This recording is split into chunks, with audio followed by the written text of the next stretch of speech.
Bérénice. C'est une pièce qui est à la fois très simple et très compliquée en même temps. La preuve, c'est qu'on peut la résumer en 3 mots. Non, oui, non. Allez, c'est tout pour moi, bonsoir. Bon, je vous ai menti. En vérité, il y a plus que 3 mots dans la pièce parce que Racine, voilà, c'était pas la moitié d'un imbécile non plus. Bon, je vais vous raconter non pas une, ni 2 histoires d'amour, mais en fait, aucune. La pièce se passe dans l'Antiquité, dans l'Empire de Rome, et l'histoire se concentre sur 3 personnages. C'est un triangle amoureux. Ouais, bah du coup, si c'est un triangle amoureux, il y a 3 personnages, hein, c'est normal. Dégage. Ces 3 personnages, ce sont Titus, le nouvel empereur de Rome, Bérénice, la reine de Palestine et le plan cul de Titus, et Antiochus, le roi de Commagène, amoureux de Bérénice. Alors Titus, c'est le mec qui veut bien coucher avec Bérénice, mais qui préfère quand même l'Empire. Et c'est même le mec qui te sort la pire phrase de rupture du monde. C'est pas toi, c'est moi. Bérénice, bah on sait pas grand chose sur elle. C'est vrai, il y a plus de 1500 vers dans la pièce, et tout ce qu'on sait d'elle, c'est qu'elle a de belles mains. Mais ça lui fait une belle jambe.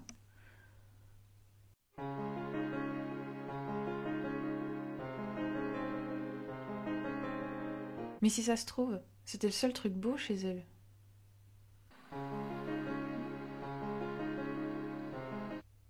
Et Antiochus, bah c'est un mélange entre Ross dans Friends et Jorah Mormont dans Game of Thrones. Et les autres personnages, t'as pensé aux autres personnages? Il y a d'autres personnages encore. Oui, bon, c'est vrai, il y a des confidents. C'est des personnages qui servent à éviter le monologue et à faire dire les pensées du personnage principal, comme dans toutes les tragédies. Et là, Antiochus, il vient me voir. Et tu sais ce qu'il me dit? Qu'il est amoureux de moi. Genre, tu te rends compte? C'est un truc de dingue. Il se prend pour un dieu de l'Olympe ou quoi? Venir se déclarer comme ça? Oh, faut pas se gêner. C'est juste le roi de Commagène. Je vais épouser Titus, moi. C'est quand même l'empereur de Rome. T'en penses quoi, Phénis? Bah ouais, carrément. Je suis trop d'accord avec toi. Bon, allez, Phénis, faut préparer ma robe, mes chaussures, et puis faut arranger cette coiffure. Vous voulez de l'action? Ouais! Vous voulez du combat? Ouais! Vous voulez du sang? Ouais! Eh ben, allez lire un autre livre. Non mais je déconne en fait, y a pas d'action du tout. On connaît tous la fameuse phrase « Je t'aime moi non plus ». Eh ben en vrai, c'est presque ça. On a bien Bérénice qui, soyons clairs, ne fait pas grand-chose à part attendre son mariage avec Titus. Parce que oui, elle est certaine qu'elle va se marier avec Titus.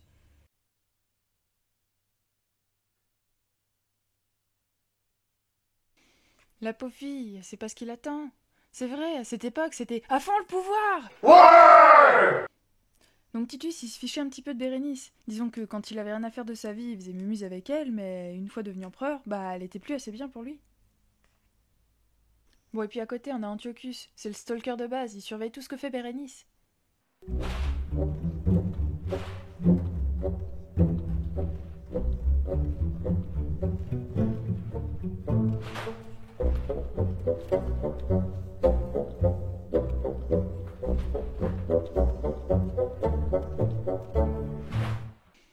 En même temps, logique, ça fait 5 ans qu'il est amoureux d'elle, et elle préfère le beau et viril Titus. Mais bon, d'un côté, on a un petit prince, et de l'autre, un grand empereur. Vous choisiriez qui, vous? L'empereur, c'est logique. Les thunes, le pouvoir, la belle vie, quoi. Bon, malgré qu'il soit friendzoné, c'est quand même le premier personnage qu'on voit dans la première scène. Il présente à son confident le lieu où va se dérouler toute la pièce. À gauche, on a la chambre de Titus, et à droite, on a celle de Bérénice. Et Antiochus, lui, il n'a pas de chambre qui donne directement sur la scène. Directement, il est mis à part, il est littéralement entre les deux amants. Et oui, Jamie, dès le début, on sait qu'il va finir tout seul. Bon, puis après, il fait le mec en mode Oh, mais faut que je lui dise que je l'aime. Oh, mais non, je peux pas. Oh, vas-y, je lui dis que je l'aime, et puis après, je m'en vais. Enfin, le mec bien relou qui sait jamais ce qu'il veut, quoi. Quand notre Antiochus apprend que Bérénice va se marier, bah, il fait comme Rachel dans Friends, c'est-à-dire qu'il va se précipiter devant l'élu de son cœur pour se déclarer, quitte à ruiner son mariage. Comme quoi, ils n'ont rien inventé dans cette série. Mais bon, évidemment, rien ne se passe comme prévu. Bon, et quand il se retrouve en face de Bérénice et qu'elle lui confirme qu'elle va effectivement se marier, il met des plombs à se déclarer et Bérénice est carrément obligée de lui tirer les vers du nez. Et quand enfin il lui déclare son amour, il attend même pas d'avoir une réponse d'elle et il s'enfuit lâchement. Bon, on peut pas en vouloir à Bérénice, la pauvre, elle est perchée comme meuf, ça peut arriver à tout le monde. Elle est tellement sûre d'épouser Titus. Sauf que... Oui, il y a un problème. Enfin! C'est une reine, mais c'est une reine étrangère. Et les Romains, ils sont un peu comme nous. On est des Gaulois réfractaires. Ils aiment pas trop le changement, les Romains. Ils sont ok pour une petite femme au foyer pour Titus, mais une romaine. Pas d'étranger sur le trône, quand même, vous vous rendez compte, c'est la fin du monde, sinon. Une bonne époque de merde, quand même. Mais Titus, il est quand même amoureux de Bérénice, c'est pas un connard fini. Mais il sait très bien que son peuple veut pas d'elle comme impératrice, donc il est dans de sales draps, il sait pas du tout quoi faire. Donc il va en parler à son confident. Et il finit par en déduire qu'il faut plaquer Bérénice. Mais il a hyper peur de le faire. On se marie ici et maintenant! T'as compris? En même temps, le petit gars, ça fait des années qu'il lui sort le grand jeu. Tu es la plus belle. Je t'aime infiniment. Ton père est un voleur, car il a volé toutes les étoiles du ciel pour les mettre dans tes yeux. Du coup, il essaie de se motiver pour la plaquer.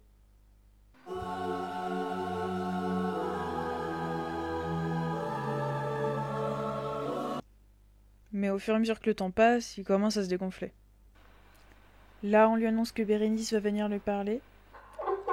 Là, il est en face d'elle. Et là, elle vient de lui demander ce qui va pas. Oui, parce qu'il s'est tellement dégonflé qu'il s'est enfui comme un gros lâche.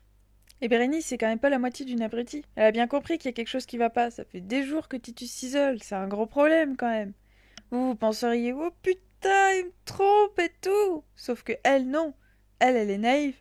Donc elle pense que le problème, c'est Antiochus. Elle pense que Titus est jaloux d'Antiochus. Du coup, elle rejette toute la faute sur lui. Le pauvre, là, on peut avoir pitié de lui, quand même. Il est juste amoureux, il a rien demandé à personne. Mais moi je veux juste baiser, putain! Bon là, notre pauvre Antiochus, il en a plein le cul, il va rentrer chez lui. Donc il va voir Titus pour lui dire. Et là, on a la scène la plus ridicule de l'histoire de l'humanité. Vous-même, à mes regards qui vouliez vous soustraire, prince, plus que jamais vous m'êtes nécessaire. Je sais que Bérénice, à vos soins redevables, croit posséder en vous un ami véritable, au nom d'une amitié si constante et si belle. Employez le pouvoir que vous avez sur elle, voyez-la de ma part. Moi? Paraître à ses yeux? La reine, pour jamais, a reçu mes adieux. Mes transports aujourd'hui s'attendaient d'éclater. Cependant, aujourd'hui, prince, il faut la quitter. La quitter? Vous, Seigneur? Telle est ma destinée. Pour elle et pour Titus, il n'est plus d'hyménée. Allez, expliquez-lui mon trouble et mon silence. Surtout qu'elle me laisse éviter sa présence. Soyez le seul témoin de ses pleurs et des miens. Portez-lui mes adieux et recevez les siens.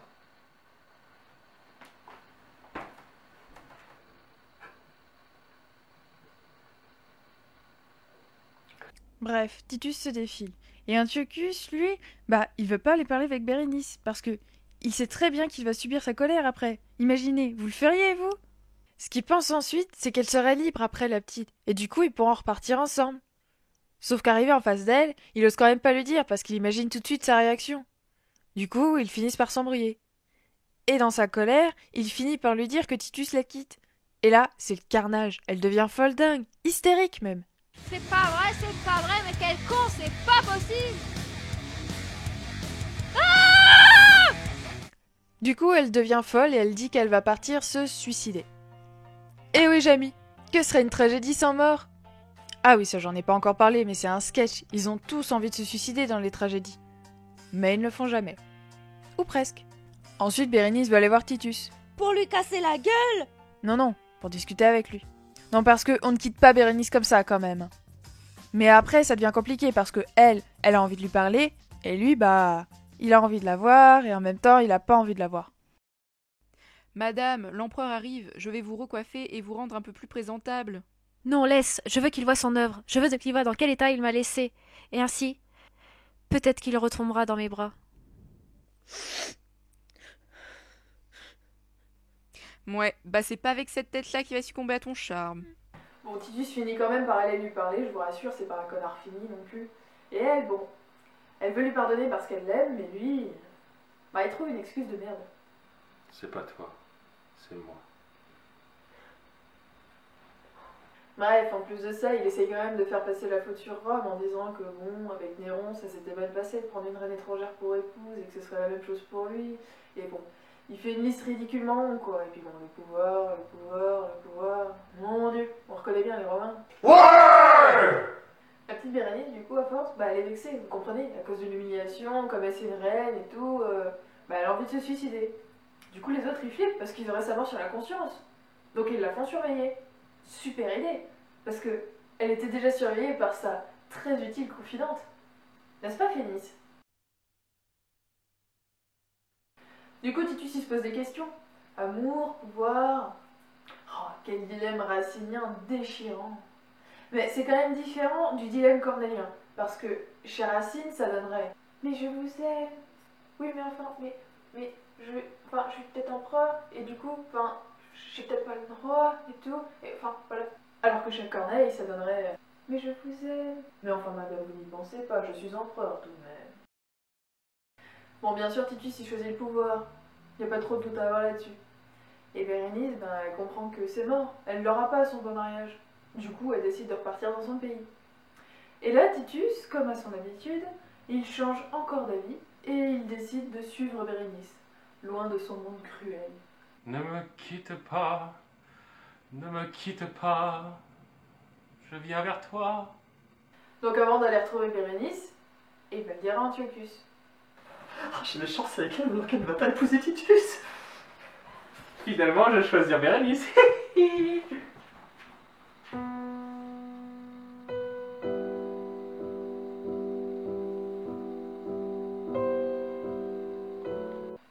Titus essaie de reconquérir Bérénice, mais elle est plus du tout d'accord maintenant. C'est qu'elle a sa fierté quand même. Du coup, pour essayer de la faire changer d'avis, il lui dit qu'il est prêt à abandonner son empire pour elle. Et qu'il va se suicider si elle refuse. Encore un, dis donc. Je vous avais dit qu'ils voulaient tous se tuer dans cette pièce.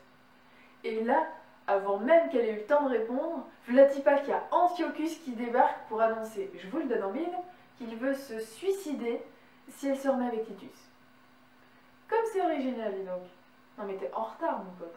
Bon, personne n'arrive à se décider et c'est toujours oui, non, oui, non. Ah, c'est impossible, c'est Régent, putain. Ouais! Et c'est Bérénice, en femme forte, qui tranche.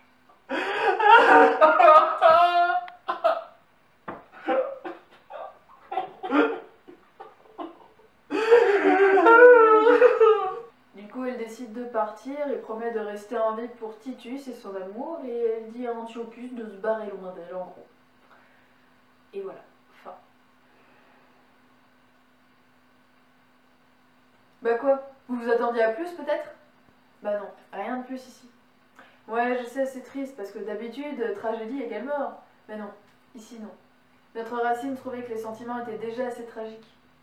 D'ailleurs, à l'époque, tout le monde l'a bâché pour ça.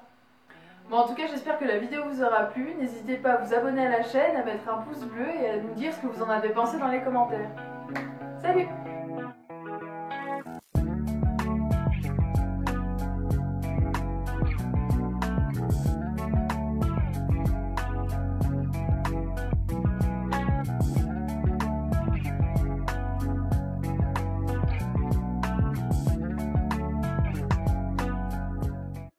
C'est une pistache! Je pense que j'ai bien rentré dans le personnage, là, jusqu'à maintenant. Nous sommes des Dothraki. Nous faisons peur. Ah! Je perds surtout ma petite timidité. On se perd en nous-mêmes. Oui.